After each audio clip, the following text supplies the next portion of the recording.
Okay, first of all, your name? My name is Nancy Heinz, and I'm the president of the Montgomery County Homeless Coalition. Spell your last name? H-E-I-N-T-Z. Okay, tell me what's going on today. Today we are offering the Entergy Poverty Simulation, which is meant to be an interactive learning opportunity for people to experience poverty.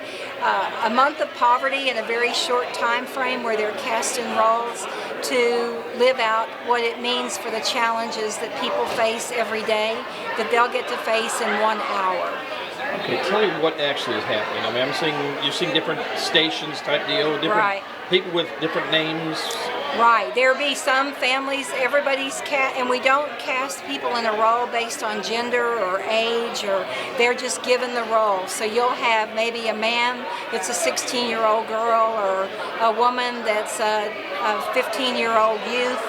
But what it's meant to be is they're given a scenario. So every 15 minutes they have something that they have to accomplish in that 15-minute week. They have to have transportation to get to the different agencies to get help. They have to have money. They have to have all kinds of things that help them be successful when they go. They can be turned away from agencies because they even came without a transportation pass, as simple as that. So it's really meant for people to feel the frustration and the waiting. There are lines where people have to line up to get into an agency. You could be the next one in line, and then the week ends and they close their doors and you have to go back to your family. And you wait till the following week again. And wait for a 3-minute weekend, and then you're back again. What is the homeless population in Montgomery County yet? Do we know? Yes, for our point in time count that we do, we are required by HUD to do an annual point in time count in January. Our count this year showed that we had, after it goes through all the filtration of what Texas Homeless Network, we send all the data that we get from the surveys that we complete in a 24-hour period that's designated by HUD. And that count came out to be 420 for our homeless population.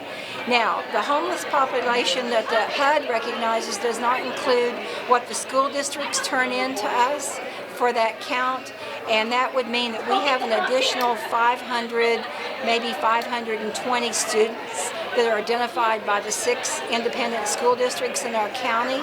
So if you add those two together, we're close to 1,000 people that are identified as homeless. We're talking some of these students. Are they just living on the streets, or what are they doing? Not necessarily. This is one of the reasons they won't count in the HUD definition of homelessness. They may be couch surfing, which means they're staying with a friend. They may be even in shelters. They may be staying at Salvation Army or Family Promise or one of those groups. So they could be sheltered. But the school district at the beginning of the school year has their counselor. When kids have unstable and identified as homeless, they get that information from them, and then they're followed throughout the year with the challenges that they have with their homelessness. What kind of programs does Montgomery County have right now for homeless?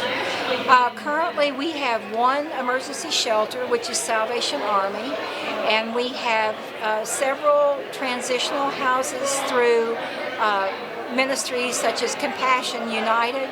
We have Under Over Ministry that has a couple of transitional homes. Women's Shelter obviously deals with women who are coming out of an abusive relationship and can be sheltered with them. Youth, we have a new collaborative program called CYO, Community Youth Outreach, was a collaboration between Montgomery County Youth Services, Angel Reach Ministries, and CASA. Montgomery County Youth Services on their own has a shelter for youth from 14 to 18-year-olds. So the one thing we're really lacking from Montgomery County in the way of housing is supportive transitional housing. When people are ready to go beyond their emergency need, how do we get them cared for in a safe environment where they have case management during the whole time that they're there? What about as far as services offered for these homeless meals, or any type of counseling services such as that? Yes, Crisis Assistance Center, formerly Montgomery County Emergency Center, does some kind of counseling. St. Vincent de Paul does some assistance. They do a lot of emergency relief, as does Crisis Assistance Center. Salvation Army has case management, and they work with their residents. And they also have some additional assistance that can help with rent, sometimes in transportation. They're the primary ones. The Community Youth Outreach works with youth who are up to 24-year-old young adults, and they do assistance as well. So there are some agencies that do some specific things based on age or circumstance, but probably our main three that do the broadest service are the Crisis Assistance Center, Salvation Army, and St. Vincent de Paul. What about as far as getting these homeless into places? I mean, Salvation Army, I know it gets filled up, especially in colder weather. Right. How many beds does Salvation Army have currently?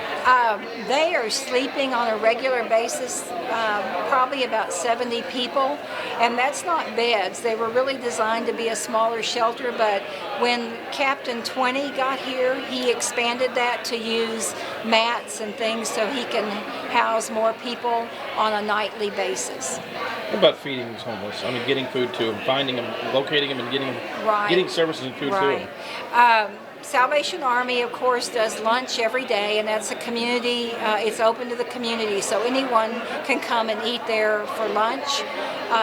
Dinner is a little bit harder. I know First Baptist Church feeds the homeless on Wednesday nights, but there are pantries that have what they call homeless food packs. That means they have pop-tops and things that can be eaten without having to be prepared.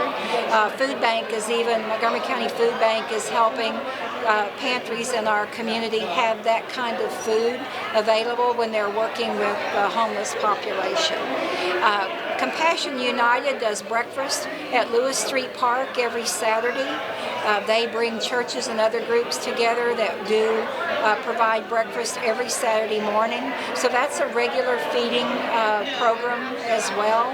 And Compassion United also has a downtown location called Conroe House of Prayer, and the homeless can come there for breakfast Monday through Friday.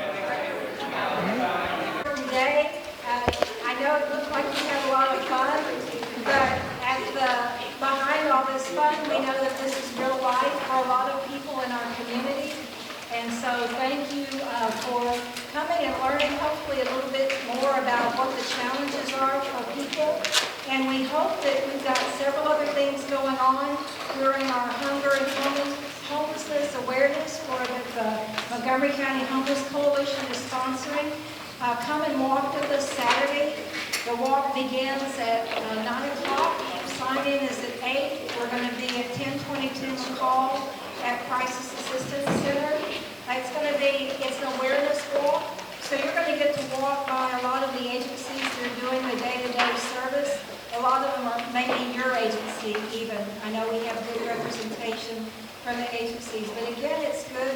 The more we know about what's offered, and that helps us identify what the gaps are in our community. And that's really what the coalition is trying to do, is to learn more about the gaps and what needs to be, what's missing. What are the missing parts to solve some of the issues that are very solvable, that can be solved, but there are obviously things that have to happen. We'll have the Empty Bowls lunch here next Wednesday from 11:30 to 1. And then we have a monthly coalition meeting on Thursday. We always meet on the third Thursday of the month. We meet at the Conroe Chamber of Commerce at 3 o'clock. So if you haven't ever been to a coalition meeting, this could be the month to come. We have Dr. David Gottlieb as our keynote speaker from Wood Forest Foundation. But we are going to, it's a great way to meet other agencies. If you are an agency and are struggling with things, maybe you'll meet someone that can help solve your problem by networking with them. And that's really what one of our goals is, to get you knowing each other so the network can grow and you can call on each other when there are challenges. We can't have real money in the simulation. But these are based on real life experiences. We got this kit from Missouri Community Action Agency.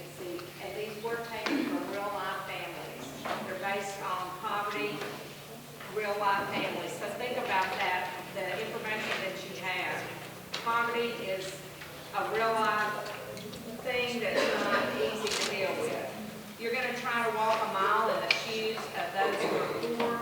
Your family unit is struggling, but it doesn't represent the lower end of the spectrum. They typify the average or vast majority of low-income homes, which is really sad. Likewise, your expenses are based on average amount, not the lower or upper end of the scale. So what are your responsibilities this week? Be as realistic as possible about your role.